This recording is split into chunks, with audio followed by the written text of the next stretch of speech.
আজকে আমার রান্নাঘরে আছে লাউয়ের একটা সুন্দর রেসিপি, খেতে দুর্দান্ত হয়। তো রেসিপিটা তোমাদেরকে এখন শেয়ার করব।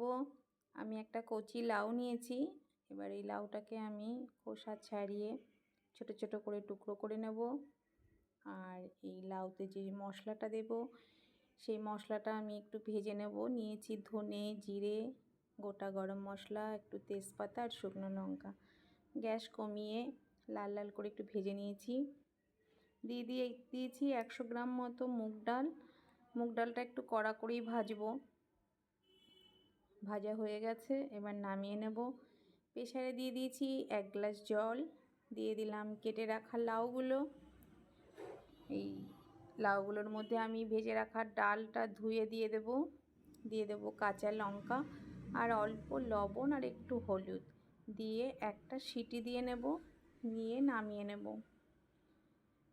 তো এই লাউয়ের যে রেসিপিটা, এতে কোনো তেল মশলা খুব একটা বেশি দেব না, স্বাস্থ্যের পক্ষে খুবই ভালো, সবাই খেতে পারবে। এবার আমি কড়াইয়ে তেলে দিয়ে দিয়েছি শুকনো লঙ্কা, তেজপাতা আর জিরে।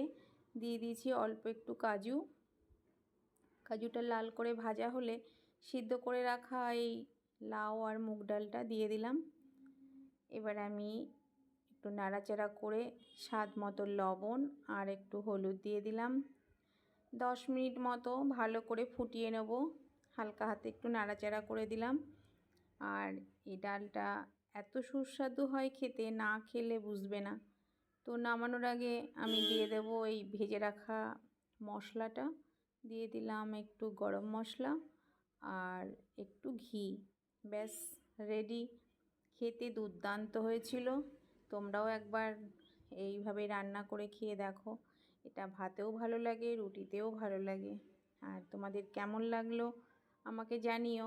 আর তোমার বন্ধুদেরকে অনেক অনেক শেয়ার করে দিও।